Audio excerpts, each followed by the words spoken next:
오늘 말씀의 제목은 하나님의 어린 양 예수입니다. 한번 따라서 하실까요? 하나님의 어린 양 예수.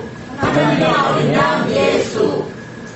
중학 시절에 전 인천 시내에서 떨어진 시골 소래 쪽에서 인천 시내로 통학을 했습니다.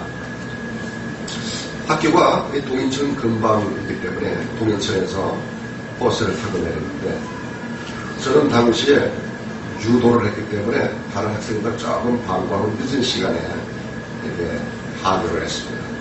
그때 동인천에서 버스를 기다리다 보면은 늘 검은 외투, 그것도 아주 겨울 코트를 사시사철 그렇게 입고 있는 젊은 사람이 있었어요. 그 사람은 광장에 서서 소리를 외칩니다. 사람들이 수군거려요. 이렇게 된 사람이 아닙니다. 한여름에도 두꺼운 코트를 입고 머리를 아주 팍팍 밀었어요.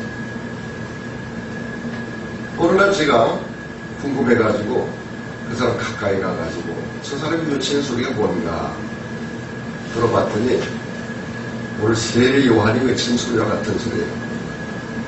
회개하라. 그리고 예수를 믿어라. 예수 믿어야 됩니다. 젊은 사람이 그 복음을 외치는 겁니다. 나중에 사람들을 통해서 알아보니까 그 사람은 인천 명문고등학교인 제물포고등학교를 졸업하고 이제 대학생 서울대학교에 붙어가지고 대학을 준비하는 그런 학생이었다는 소리를 듣습니다. 지금 생각해보니까 참 용기가 대단하다.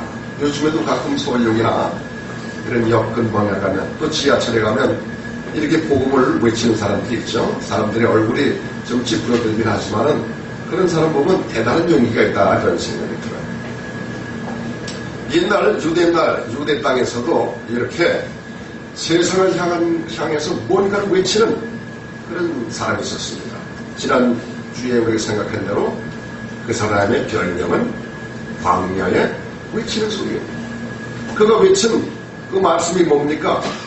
회개하라, 천국이 가까우느니라. 따라하세요. 회개하라, 회개하라, 천국이 가까우느니라. 천국이 가까우느니라. 이 복음을 외쳤어요. 그 사람은 거친 낙타털을 거치고 음식도 거친 음식인 메뚜기가 석청을 먹고 그렇게 광야를 다니면서 사람들에게 외쳤습니다. 그런 외침을 들고 그런 모습을 보는 사람들은 그가 혹시 메시아가 아닌가 그렇게 생각했고, 그리고 그가 세례 베푸는 요단강에 와서 많은 사람들이 회개 세례를 받았습니다. 반면 당시 종교 지도자들은 그가 혹시 이단 사상을 퍼뜨리는 그런 자가인가 생각해가지고 제사장들과 레위인들을 뽑아가지고 그에게 자초지종을 묻게 됩니다. 마치 청문회같이. 그들이 따지어 물은 것이 뭡니까? 넌 도대체 누구냐? 너가 정말 그리스도냐?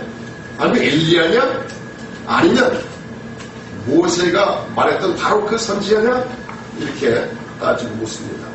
이 모든 질문에 대해서 세례 요한은 묻다 아니다 그렇게 대답했죠. 조급해진 그들은 네가 아무것도 아니면서 왜 다니면서 세례를 주느냐 그렇게 실단합니다. 그때 요한은 내 뒤에 오시는 한 분이 있는데 나는 그분의 신발끈을 풀고 매기도 감당할 수 있는 대단한 분이 내 뒤에 오신다. 이런 아리송한 대답을 합니다. 그리고 그 다음 날이 되었어요. 바로 그 다음 날이 오늘 본문입니다. 그래서 오늘 본문에 보면 이튿날 요한이 예수께서 자기에게 나오심을 보고 이르되 보라 세상 죄를 지고 가는 하나님의 어린 양이로다 이렇게 말했습니다. 예수님께서 세례 요한에게 나오셨어요. 예수님께서 왜 세례 요한에게 나오신 것입니까? 답이 뭐예요? 세례를 받기 위해서 나옵니다. 그런 예수님을 본 요한이 예수님에 대해서 증언합니다. 31절입니다. 왜 세례를 받으러 나오는지 함께 읽어보겠습니다. 나도 그를 알지 못하였으나 내가 와서 물로 세례를 베푸는 것은 그를 이스라엘에게 나타내야 되라. 예수님이, 세례 요한이 왜 예수님께 세례를 베푸는 겁니까? 예수님을 세상에 나타내려는 하나님의 뜻을 지금 수행하고자 하는 겁니다. 그러면서 예수님을 본 요한이 예수님에 대해서 뭐라고 하냐면 29절에 보라 하나님의 어린 양이다. 세상 죄를 지고 하나님의 어린 양이더라 말씀합니다. 오늘 본문에 보면 세례 요한이 예수님에 대해서 여러 각도에서 말씀하고 있습니다. 30절을 보세요. 세례 요한이 뭐라고 말하나? 내가 전에 말하기를 내 뒤에 오는 사람이 있는데 나보다 앞서는 것은 그가 나보다 먼저 계신 분이다. 그것은 요한복음 1장 15절에서 우리가 이미 살펴본 거예요. 그러니까 세례 요한이 내 뒤에 오시는 분이 있는데 나보다 뒤에 오시는 분이 있는데 그분은 실은 나보다 뒤떨어진 분이 아니라 나보다 앞선 분이다. 먼저 계신 분이다. 그 말씀은 뭐냐? 예수님은 창세전부터 계신 분이다. 그 말씀을 하는 거예요. 그리고 31절을 보세요. 또 예수님에 대해서 뭐라고 증언하나? 나도 그를 알지 못하였으나 내가 와서 물로 세례를 베푸는 것은 그는 이스라엘에게 나타내려 합니다. 여기서 나도 그를 알지 못했다. 세례요한도 예수님을 알지 못했다는 것은 개인적으로 인간적으로 예수님을 알지 못했다 그런 얘기가 아니고 자기 친척이지만은 예수님을 메시아로 알지 못했다는 겁니다. 그런데 32절은 예수님께서 세례 받으실 때 성령께서 피들기 모양으로 임했다는 겁니다. 33절은 자신도 예수님이 메시아인 것을 알지 못했지만은 예수님에게 세례를 주라고 하신 하나님, 그 하나님께서 성령이 어떤 사람 위에 비둘기 모양으로 임하는 것을 보면 그 사람이 바로 메시아고 성령으로 세례를 주시는 분이라는 것을 알라 이렇게 말씀하셨다는 겁니다. 그래서 34절에 보면 내가 보고 뭘 봤습니까? 성령이 예수님이 이렇게 비둘기 모양으로 임하는 것을 보면서 그가 하나님의 아들이라는 것을 알게 됐고 증언하게 됐다는 겁니다. 이것이 본문에 세례 요한이 예수님에 대해서 증언한 내용이에요. 그런데 여러분 본문을 좀 자세하게 들여다본 사람이라면 되게 마음속에 몇 가지 의문을 가지고 있어요. 만약에 그냥 읽어서 아무 의문이 없는 분이라면 제가 의문을 만들어 드리겠어요. 먼저 뭐냐면 예수님이 세례를 받으셨는데 예수님은 도대체 왜 세례를 받고 예수님의 세례의 의미는 뭐냐? 두 번째는요, 세례 받으실 때 성령이 비둘기같이 그런 모양으로 임했는데 왜 하필 비둘기 같은 모양으로 임했는가? 세 번째는요, 세례 요한이 예수님을 보고 세상 죄를 지고 가는 하나님의 어린 양이라고 했는데 과연 거기서 어린 양은 뭘 의미하느냐? 오늘 이 세 가지를 의문을 가지고 살펴볼까 합니다. 먼저 예수님께서 받으신 그 세례의 의미가 도대체 뭔가 하는 것을 생각해 보겠습니다. 여러분 세례에는 여러 가지 의미가 있어요. 오늘날도 우리가 세례를 받죠? 아멘? 아멘. 아멘? 아멘. 예, 세례를 받아요. 세례를 받는데 우리가 받는 세례는요, 내가 예수님을 믿습니다 라고 고백하는 사람들이 세례를 받는 거예요.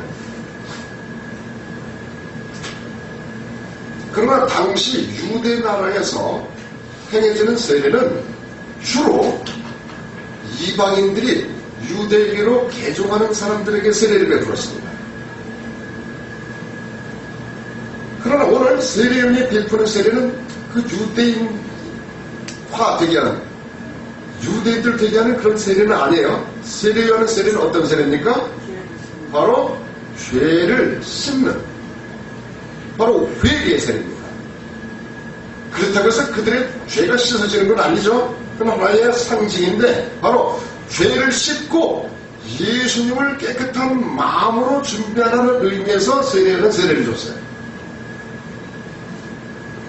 그래서 바리새인들이나 당시 종교 지도자들은 세례 요한을 받지 않으려고 한 겁니다. 그리고 신라는 거. 왜냐하면 자기들은 이미 깨끗하고 하나님의 백성이고 유대교의 유대인이기 때문에 굳이 세례를 받을 필요가 없다고 하는 겁니다.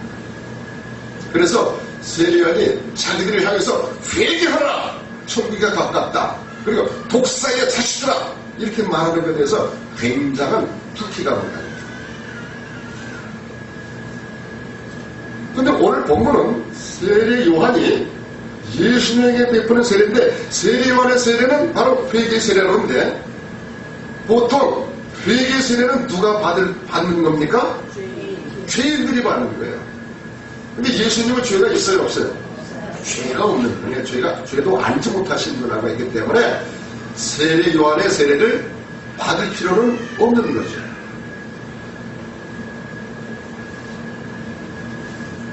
그렇다면 죄 없으신 예수님께서 왜 세례요한의 세례를 받으신 겁니까? 예수님이 받으신 세례의 의미는 도대체 뭔가? 31절에서 이미 답을 주고 있습니다. 31절을 다 같이 한번 다시 읽어보겠습니다. 시작. 나도 그를 알지 못했으나 내가 와서 물로 세례를 베푸는 것은 그를 이스라엘에게 나타내야 합니다. 여기 예수님께서 받은 세례의 의미가 뭡니까? 예수님을 이스라엘에게 나타내려 드러내려 합니다. 여러분, 예수님께서 복음을 외치기 전까지 예수님이 어떻게 사셨는지 아시죠? 예수님은 아버지, 육신의 아버지의 일을 도와서 목수의 일을 했던 분입니다. 예수님은 목수의 직업입니다. 당연히 세상 사람들이 예수님이 메시아라는 사실을 알 까닭이 없어요. 여러분이 본문을 통해서 알 수 있듯이 세례 요한도 예수님이 메시아라는 사실을 알지 못했습니다. 때문에 하나님께서는 이 세례를 통해서 예수님이 메시아라는 사실을 이 세상에 드러내고 싶어 하셨던 겁니다. 그러면 하나님은 예수님이 어떤 분으로 알려지기를 원하셨을까요? 어떤 분으로 세상에 알려지기를 원하셨을까요? 그것은 여기 33절, 34절에서 답을 주고 있어요. 나도 그를 알지 못했으나 나를 보내 물로 세례를 베풀어 하신 그이가 나에게 말씀하시되 성령이 내려서 누구에게든지 머무는 것을 보거든 그가 곧 성령으로 세례를 베푸신 줄 알라 하셨기에 내가 보고 그가 하나님의 아들이심을 증언하였노라. 여기 세례 요한이 하시는 예수님이 어떤 분입니까? 바로 성령을 주시는, 성령으로 세례를 주시는 하나님의 아들입니다. 바로 이 예수님이 받은 세례는 예수님께서 성령으로 세례를 주시는 하나님이라는 것을 드러내기 위해서, 메시아라는 것을 드러내기 위해서 바로 세례를 베푸신 겁니다. 그러니까 한마디로 말씀드려서 예수님의 공적인 공생애의 시작을 선포하는 의미에서 바로 세례를 받게 하신 겁니다. 두 번째, 우리 세례를 받으신 예수님의 세례의 의미에서 우리가 발견할 수 있는 것은요, 예수님은 자신을 죄인들과 동일시해서 하나님의 의를 이루기 위해서 세례를 받으신 겁니다. 세례를 통해서 아까 세례는 죄인들이 받는다고 했어요? 그러니까 예수님께서 세례를 받는다는 것은 바로 예수님이 죄인이 되는 거예요. 죄인은 아니지만 죄인과 동일시 되는 겁니다. 이미 말씀드렸듯이 요한의 세례는 죄인들이 받는 겁니다. 그러나 우리 예수님은 죄가 없으셔요. 그러나 예수님은 이 세례를 통해서 철저히 죄인의 입장에 서신 겁니다. 왜 죄인의 입장에 서신 겁니까? 그것은 이 땅에 오신 이유가 바로 죄인들을 대신해서 십자가에 못 박혀 죽고 구원하시기 위해서 죄인들의 입장이 되어야 됩니다. 죄인과 하나가 되어야 됩니다. 마태복음 3장 13절에서 15절을 우리 같이 한번 읽어봐요. 여기 화면을 보시면 나옵니다. 마태복음 3장 13절에서 15절 같이 읽어보겠습니다. 시작. 이때 예수께서 갈릴리로부터 아직 안 떴어요? 마태복음 3장 13절에서 15절 같이 봅니다. 시작. 이때 예수께서 갈릴리로부터 요단강에 이르러 요한에게 세례를 받으려 하시니 요한이 말려 이르되 내가 당신에게 세례를 받아야 할 터인데 당신이 내게로 오시나이까? 예수께서 대답하시되 이제 허락하라. 우리가 이와 같이 하여 모든 의를 이루는 것이 합당하리라 하시니 이제 요한이 허락하니라. 마태복음 3장 13절 15절에서 예수님께서 세례 받으시는 것은 바로 하나님의 의를 이루는 것이다 이렇게 말씀하고 있습니다. 하나님의 의를 이룬다는 건 뭡니까? 바로 하나님 여기서 하나님의 의는 우리를 모든 인간을 대신해서 한 사람이 죄짐을 지고 십자가에 못 박혀 죽는 것, 그래서 우리를 죄인들을 구원하시는 것, 그것이 바로 하나님의 의입니다. 그러니까 우리가 두 번째로 생각할 수 있는 것이 뭐냐? 예수님께서 받은 세례는 자신을 죄인들과 동일시해서 하나님의 거룩한 의를 이루기 위해서라는 거예요. 철저히 죄인의 입장에 서신 예수님은 하나님의 의를 이루기 위해서 바로 죄인 중에 하나로 세례의 자리까지 낮아지십니다. 세 번째, 예수님께서 받은 세례의 의미는 또 하나 간단한 의미가 있어요. 그것은 뭐냐면 여태까지 많은 유대 종교자들이 세례 요한의 세례를 가지고 신랑하지 않았습니까? 바로 세례 요한의 세례는 합당하다 하는 것을 드러내기 위해서 예수님께서 친히 세례를 받으십니다. 그러면 우리가 두 번째 질문을 하나, 의문을 하나 던져보고 풀어갈 텐데, 예수님께서 세례 받을 때 성령이 비둘기 모양으로 임했다고 하는데 왜 하필 성령이 비둘기 모양으로 임했을까? 뭐 독수리 모양으로 임하면 안 됩니까? 사자 모양으로 임하면 안 됩니까? 황소의 모양으로 임하면 안 됩니까? 왜냐면 성경에서 자주 예수님을 사자로도 비교하고 또 많은 재물 중에 소도 있고 염소도 있고 양도 있기 때문에. 그러나 분명한 것 하나는 여기 성령의 강림은 바로 예수가 메시아라는 것을 증명하기 위해서 임하신 것인데 왜 하필이면 많은 동물 중에 비둘기 모양으로 임하는 것일까요? 성령께서 비둘기 모양으로 생겨서 그럴까요? 그건 아니죠. 왜냐하면 사도행전 2장에 보면 오순절날 다락방에 모인 사람들이 성령이 임했을 때 어떤 모양으로 임했어요? 불의 혀같이 갈라진 것과 강한 바람 소리를 임했습니다. 엘리야가 로뎀담의 아래서 죽기를 감겼을 때 세미한 음성으로 성령이 임했어요. 그러니까 성령은 다양한 모양으로 임하시는데 여기 예수님께서 세례 받으실 때는 비둘기 같은 모양으로 임했다는 거예요. 이건 어떤 상징을 의미하는 겁니다. 몇 가지 우리가 추론해 볼 수 있는데, 첫째로 비둘기가 상징하는 건 뭡니까? 대개 평화죠. 예수님은 평화의 왕으로 오신 분이다라는 것을 상징하는 겁니다. 또 비둘기를 상징하는 게 뭡니까? 순전입니다. 그래서 그리스도의 본성을 나타내는 것이 바로 비둘기 때문에 비둘기 모양으로 임했다. 그러나 중요한 것은 그것만이 아닙니다.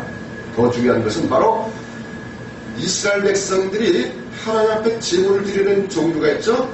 소나 양이나 염소, 그리고 아주 가난한 사람들은 뭘 드려요? 비둘기를 드렸습니다. 그러니까 예수님께서는 바로 속죄의 제물 되시는 바로 비둘기다. 비둘기같이 속죄의 제물 되시는 분이다라는 것을 상징하기 위해서 예수님은 아주 가난한 목수에서 자랐거든, 또 가난한 자들을 위해서 오셨기 때문에 비둘기 모양으로 임했다라는 겁니다.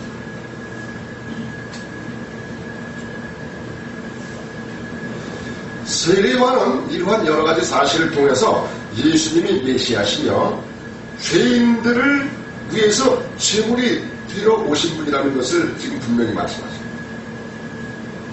그러면 아주 중요한 질문이 하나 남았습니다. 그것이 뭡니까? 세례요한이 예수님을 보고 세상 죄를 지고 가는 하나님의 어린 양이로다 그랬죠? 29절을 다시 보세요. 같이 한번 우리 큰 목소리, 중요한 거니까 같이 한번 읽어봅시다. 이튿날 요한이 예수께서 자기에게 나오시는 걸 보고 이르시되 보라, 세상 죄를 지고 가는 하나님의 어린 양이로다. 세례요한이 예수님을 보고 세상 죄를 지고 가는 하나님의 어린 양이라는 그 도대체 그 의미는 도대체 뭘 말하는 것입니까?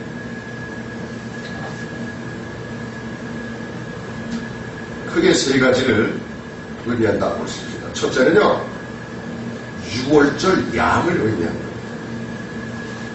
여러분 6월절이 어떤 날인지 아시나요? 6월절이 어떤 날이죠?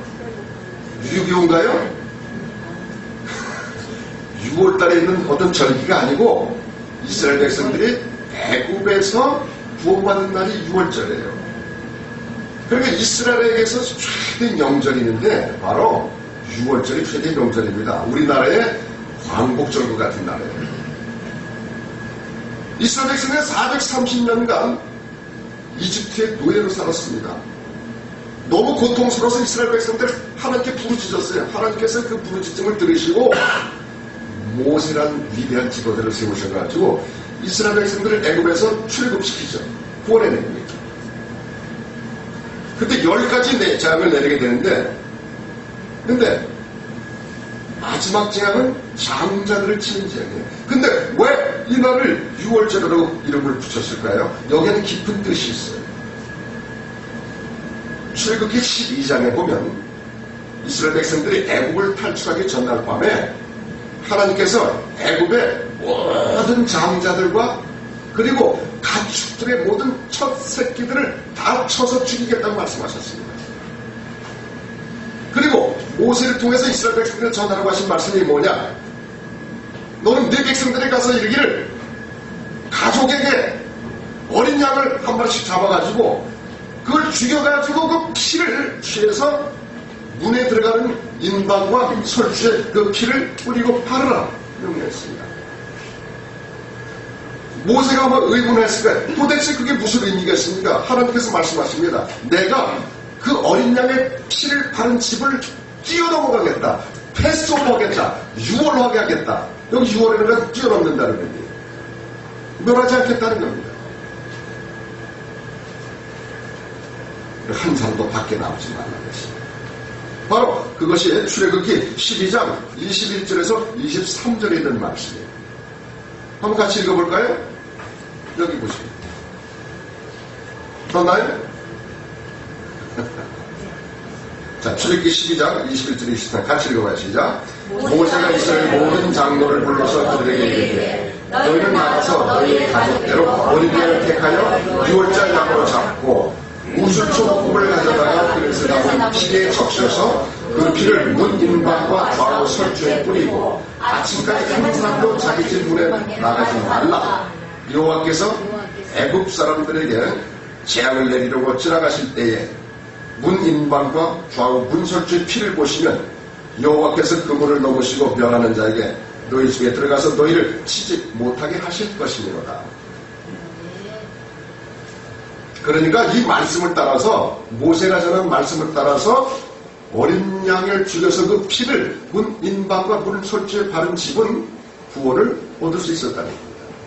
하나님께서 죽음의 사자를 통과하게 하셨다는 거예요. 패스오버. 이스라엘 백성들 구원을 애굽의 앞지에서 구원을 받을 수 있는 재료로 사용된 게 뭡니까? 바로 어린 양인데 바로 어린 양이라는 것은 죄가 없다는 뜻입니다. 흠이 없다는 거예요. 죄 없는 어린 양이 사람들의 생명을 대신하는 겁니다. 그래서 그날을 우리는 6월절이다 말합니다. 그러면 예수님을 6월절 어린 양으로 한 까닭은 뭡니까? 6월절에 죄 없는 어린 양이 백성들을 대신해서 죽은 것처럼 예수 그리스도는 죄가 없으신 그런 어린 양 같지만은 우리의 죄를 대신해서 십자가의 피를 흘리셨기 때문입니다. 그리고 6월절에 하나님의 말씀을 믿고 그 어린 양의 피를 그 문 인방과 설주에 바른 집은 구원을 받은 것처럼 이제 예수께서 바로 나를 위해서 십자가에서 피를 흘려 죽었다는 것을 그 마음에 믿으면 그 사람들은 심판에서 구원받는다는 사실을 오늘 6월절 어린 양을 통해서 보여주신 것이고 바로 세례요한은 예수님에게 바로 세상 죄를 지고 가는 하나님의 어린 양이다. 그렇게 말씀합니다. 찬송가에 보면 그런 찬송이 있어요. 나의 죄를 씻기는 예수의 피밖에 없네. 다시 정케하기도 예수의 피밖에 없네. 예수의 피밖에 없어요. 어린 양의 피밖에 없습니다. 다른 피를 받아서도 안 돼요. 바로 예수의 피밖에 없습니다. 인간의 죄에서 구원받는 길은 우리의 선행이나 공로 때문이 아니라 바로 하나님의 어린 양 대신 예수 그리스도의 죄 피 때문에 구원받는 사실을 믿으시고 하나님께 진정으로 감사하는 우리 모두 되기를 주의 이름으로 축원합니다. 두 번째, 바로 세상 죄를 지고 오는 어린 양의 의미는 뭐냐면 바로 속죄 제물로 바쳐진 바로 그 양을 우리가 생각할 수 있습니다. 유월절의 어린 양은 속죄 제물의 양은 아니었어요. 그러나 이스라엘 백성들이 구원받고 나서 광야에서든지 가나안 땅에서든지 하나님께서 말씀하신 것이 뭐냐면 죄가 생각될 때마다 이스라엘 백성들이 뭐라고 했어요? 속죄의 제사를 드리라. 여러분, 이스라엘 백성들에게는 여러 가지 제사가 있죠? 기억나는 대로 한번 읊어볼까요? 번제, 속죄, 속죄제, 속번제, 화목제, 소제, 이렇게 5가지가 있죠. 그 중에서 일상생활에서 그리고 하나님께 죄를 지어서 그 죄 사함받는 것이 바로 속죄입니다. 속번제는 사람과 사람 사이에서 죄를 지은 것을 살 때 속번제고, 속죄제는 우리가 하나님 앞에 범하는 죄를 속죄받기 위해서 그렇게 속죄를 제물을 드리는데, 바로 이 속죄제에서 일반 사람들이 하나님께 범한 죄를 속하기 위해서는 어린 양을 잡아서 하나님께 드려야 되는 겁니다. 레위기 4장 32절에서 33절을 보겠습니다. 같이 읽어봐요. 시작. 그가 만일 아직 안 떴나요? 같이 읽어봐요. 시작. 그가 만일 어린 양을 속죄제물로 가져오려거든 흠없는 암컷을 끌어다가 그 속죄제물의 머리에 안수하고 번제물 잡는 곳에서 속죄제물로 잡을 것이요. 하나님께서 속죄제, 일반 평민들의 속죄제를 드리려거든 흠없는 암컷인데 뭐예요? 어린 양. 어린 양을 암컷으로 드리라고 말씀하셨어요. 그래서 백성들이 하나님 앞에 죄를 범할 때는 이 속죄 제사를 드리기 위해서 죄를 지은 자가 어린 양을 끌고 와서 제사장을 해서 머리에 안수를 합니다. 머리에 안수하는 것은 내 죄를 이 양에 옮깁니다 하는 의미예요. 그리고 그 양을 죽입니다. 그러니까 그 양이 죽은 것은 바로 자기 죄 때문에 죽은 것이기 때문에 자기가 죽은 겁니다. 그러니까 죄 없는 어린 양이 바로 죄를 대신한 것이죠. 그래서 이사야 선지자는 이사야 53장 5절 6절에서 이렇게 말하고 있습니다. 같이 읽어보겠습니다. 시작.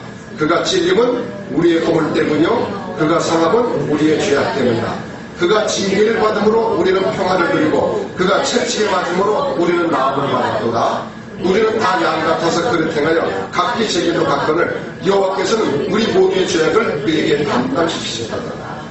여러분, 우리는 하나님 앞에 한 것이 죄밖에 진 것이 없습니다.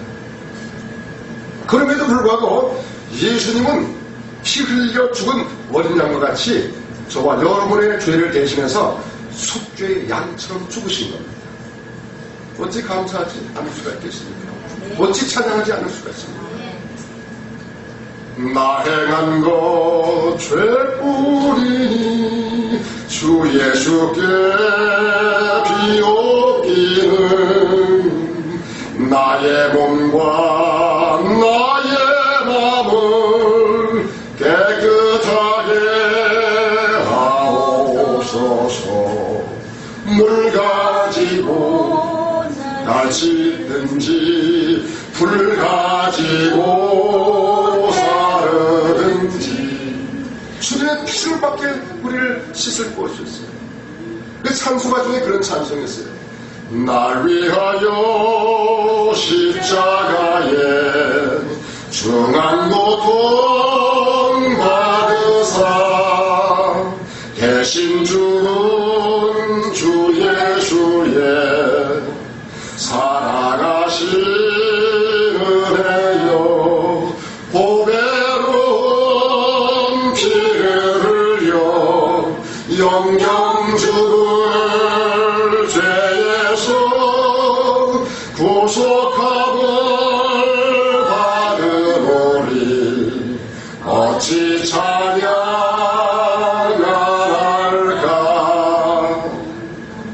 날 위해서 어린 양의 속죄제물이 되신 주님을 감사하시고 찬양하시기 바랍니다.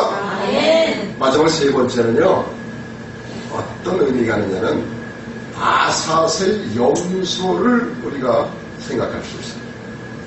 아마 속죄 제물까지는 여러분들이 생각할 수 있지만요, 성경을 잘 읽어보지 않은 분들은 아사셀이 도대체 뭔가 그렇게 생각할 거예요.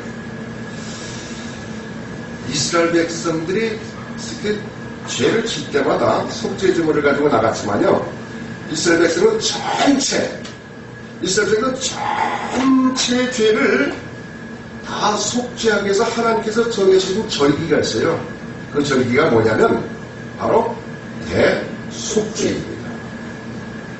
이스라엘 달력으로 7월 10일이 대속죄일인데, 이날은 1년에 딱 한 번 대제사장이, 평소에는 제사장이 제물을 가지고 성소에 들어가지고요, 성소와 지성소로 구분되는데, 이때 속죄일에는 대제사장이 딱 한 번 백성들의 모든 죄를 다 가지고 지성소로 들어가서 속죄 제사를 드리는,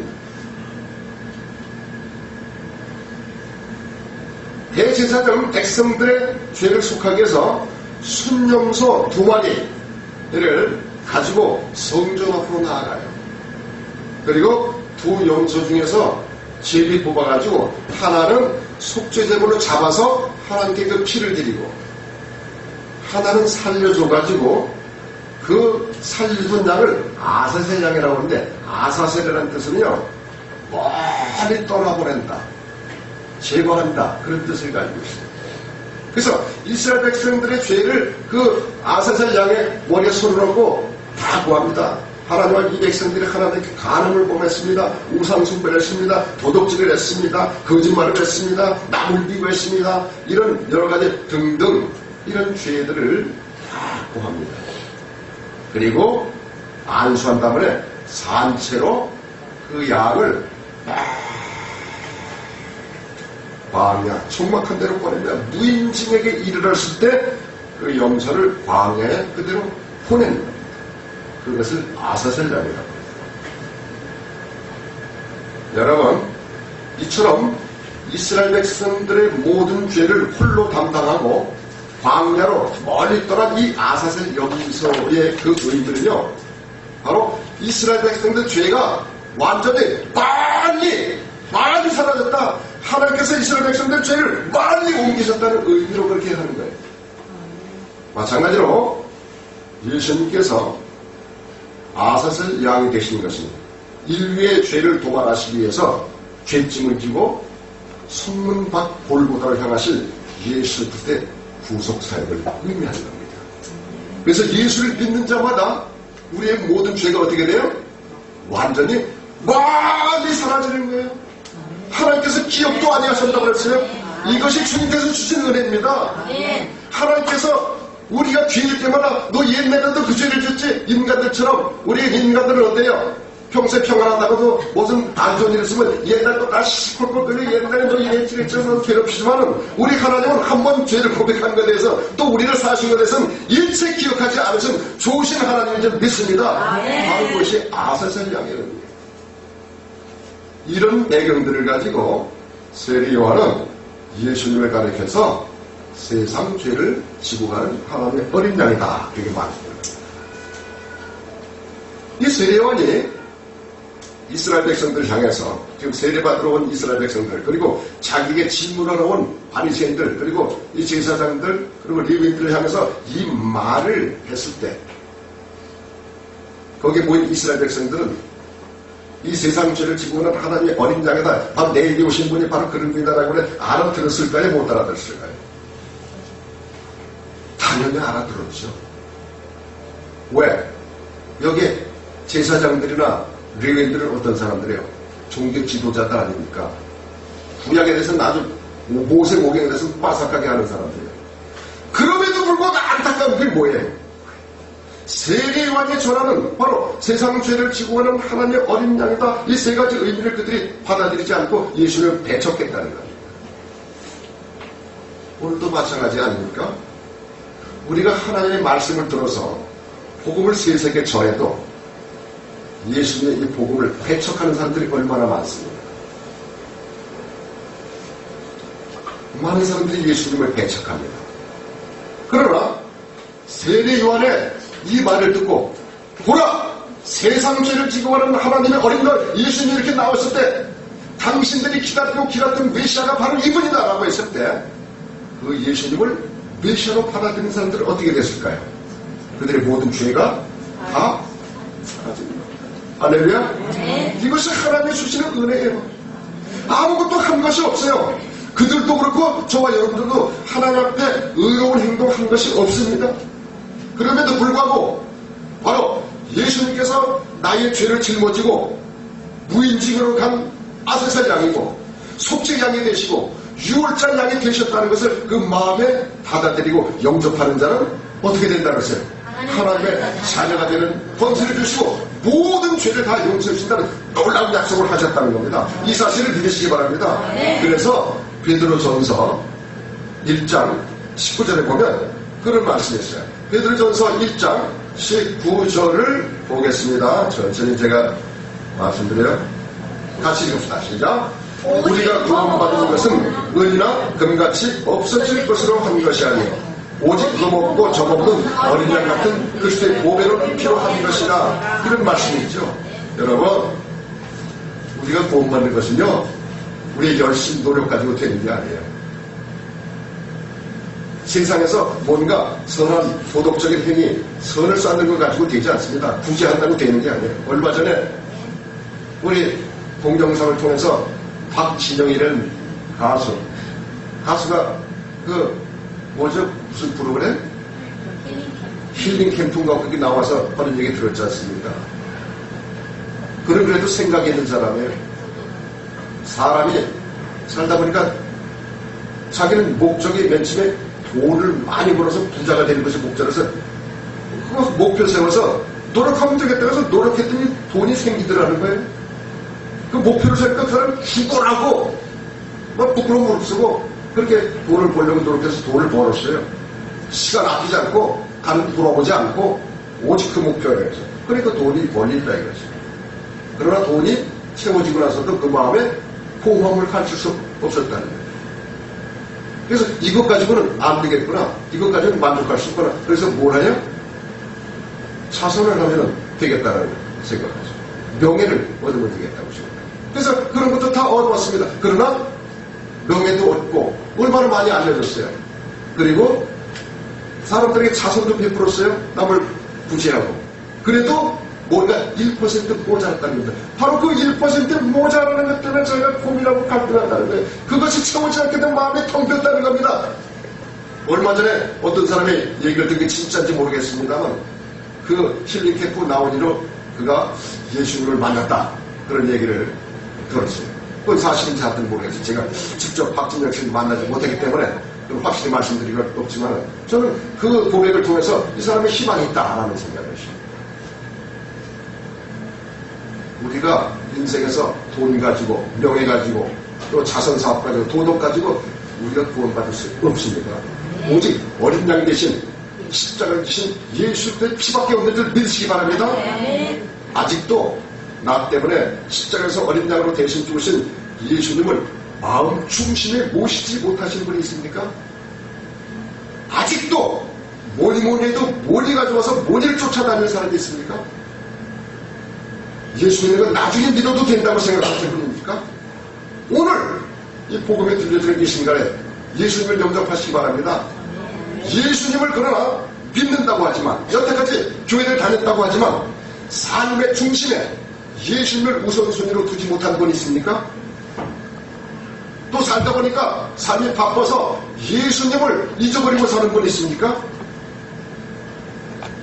처음에 예수 믿을 땐 감동이 있었고 감격이 있었고 감사가 있었는데 감사가 사라진 분이 있습니까? 감격이 사라진 분이 있습니까? 오늘 그 믿음들이 회복되기를 바랍니다. 자신의 희생과 죽음을 통해서 인류를 죄로부터 구원하신 예수님을 깊이 묵상하시기 바랍니다. 왜요? 지금 저는 사순절이기 때문입니다. 세상 죄를 지고 가는 하나님의 어린 양을 묵상하시기 바랍니다. 그리고 여러분의 감사와 감격과 열정과 뜨거움이 회복되기를 바랍니다. 처음 사랑이 회복되기를 바랍니다. 주님은 우리의 죄를 지시고 저와 여러분 대신 죽으셨는데 주님을 잊어버린 채 살고 있지는 않습니까?